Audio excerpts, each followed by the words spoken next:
So to the left, we have the TCL Q7M, and to the right, we have the Samsung S95D. I'm reviewing this television, the TCL QM7, against one that is dramatically more expensive to tell you this simple phrase. It's that damn good. I don't think you heard me. It's that damn good. Now, is it the level of the Samsung Samsung S95 series of televisions? No. But it's $499. And you have most of the best parts of the picture quality that you would like, leaving room, of course, for the more premium things like the more vibrant color. But the contrast and the depth, they're there. The brightness, it's there. And it gets to a point after a while where you tally up win after win, and for $499 for just a 55-inch, it's a no-brainer. You look at some of the other sizes, and they have some of the best deals on the market right now. Point blank. There isn't really much of a reason to drag out a video and to drag out telling you the truth. You're seeing it with your own eyes. Let me try to frame my camera up just a little bit better so you can see a little bit more of what I'm talking about. Right up there should be good. Look at the color right now. Both look incredible. I mean, look at the foliage detail on the TCL keeping up with the Quantum.OLED to the right. Look at the grass detail, the intensity of the color in the grass. Look at the fruit detail. This TV has such potential that it gets to a point where it truly is ridiculous.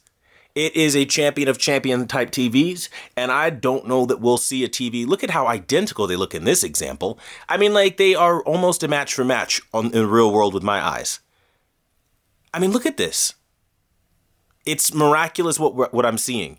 And again, you're always told you get what you pay for, but again, not always, because look at TCL holding on. It looks identical in this example.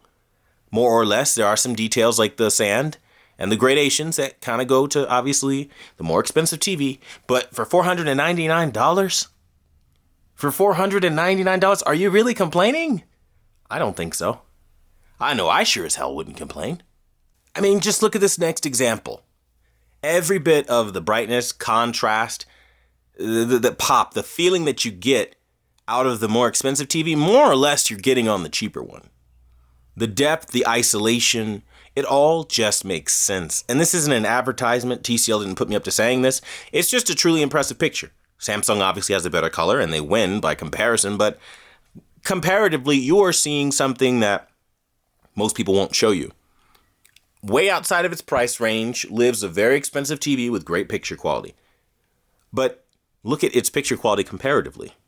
Does it really feel like you have a $499 TV by comparison when you look at these two displays? Because for me, it's no doubt a no. I don't see a $499 image.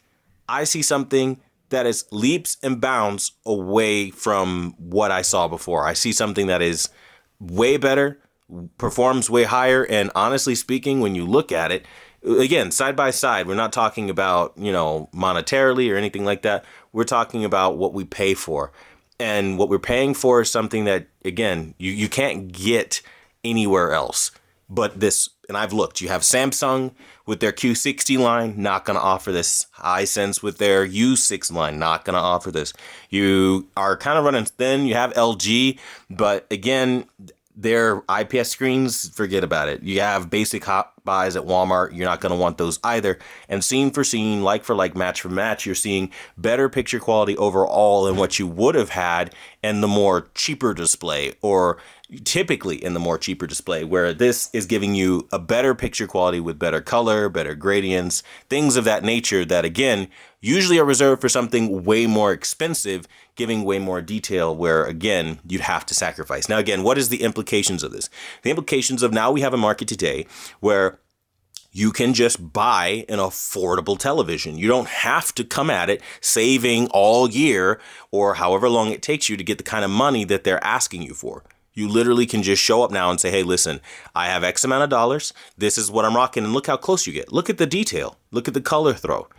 You can't say that it's not identical. Yes, it falls short in vibrancy, but if we take away vibrancy alone, it's pretty identical. And that's the part with being fair about these things that we have to consider, because they do have a similar level of contrast, brightness, and overall depth and pull in a lot of ways. That $499 price tag, honestly speaking, ain't looking so bad when you add it all up. And that really is as simple as anybody needs to tell you. It's not rocket science, right? It's not open heart surgery. It's really simple. It's a good TV with a lot of premium bells and whistles. And quite honestly, you're not going to find this in any other market.